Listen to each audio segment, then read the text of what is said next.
What's up, everybody? This is David, aka the JumboBunny, and I've got some Control gameplay for you today.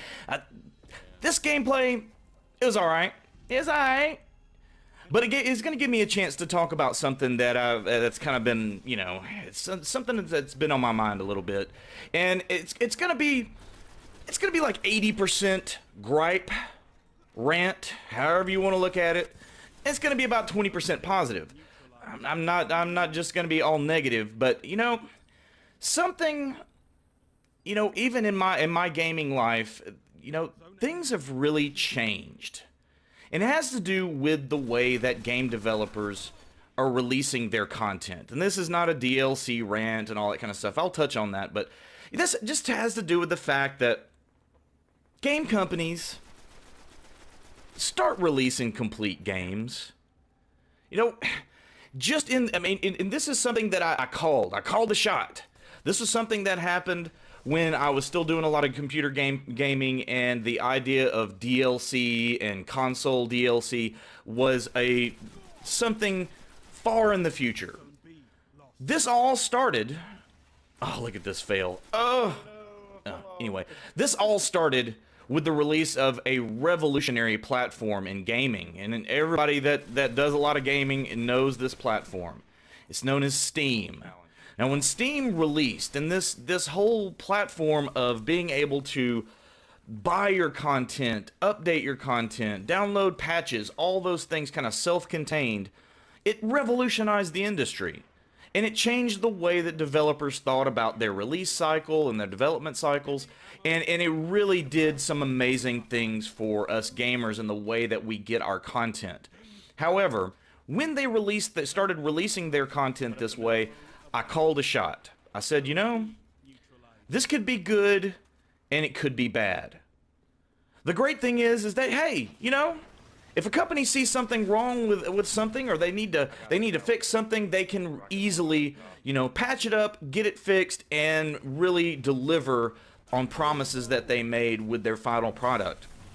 But at the same time, the evil that lies inside of that is that you have game developers, not all, and I'm not going to call out all game developers for having done this, but you have developers that are releasing games that probably needed a little more time in the oven, needed more play testing, needed more server stress testing, lots of different things like that are being overlooked now. I mean, just this week, we've seen two really high-profile games get patches that drastically changed the way that they functioned. And you saw the Destiny patches. Actually, you had multiple, two patches at least, I believe two, this week alone, that changed the way the loot system worked and all those really important things. On top of that, you also saw Battlefield 4 undergo a massive, massive change in its recent release, in its recent patch. That changed the way the guns worked and damage is, and, you know, hitboxes and all sorts of really core things that have needed to be addressed for quite some time, but they're now finally getting patched up. Bravo to them. This is the positive side of this. Game developers don't have to do that. They don't. They do it because they want people to feel pleased with the product, because, hey, at this point, if they wanted to be, you know, if they wanted to be that evil corporation that a lot of people try to turn them into, they didn't have to release it. They're doing it because they want their product, they want their game, their baby to be loved and used and played and purchased. But for games that have been out for a while that are still being patched, man, bravo to those developers. That is great, and it shows a lot of dedication. But at the same time, should it still be happening? People look at the DLC model and the idea that they can patch a game at any time, and they think, well, you know, hey, if we get it wrong the first time, we can always go back.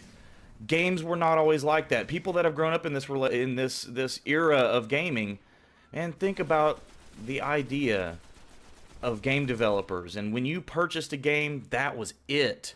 That was all they could put in it. That was everything that they had that went into that product. And now you don't get that. And it is a little sad. And what's so funny about this and Steam and everything, is that one of the companies that was so bad about holding onto their product, making sure that everything was as great as they could make it, was Valve, the developers of Steam, the Steam platform. What I personally feel like gave rise to this release and then fix later mentality. And I don't know how they really feel about that. Looking back on it, I'm sure they're happy because that platform makes money, and that's what matters a lot of times. So the gameplay's wrapped up, man. This is a great time of gaming. I'm not gonna say that it's not, and I hope you guys are having fun with it. I know I am. So, man, thank you for watching. Leave a like, favorite, comment, subscribe, and come back for the next one. This is your boy JumboBunny, and I'm signing off.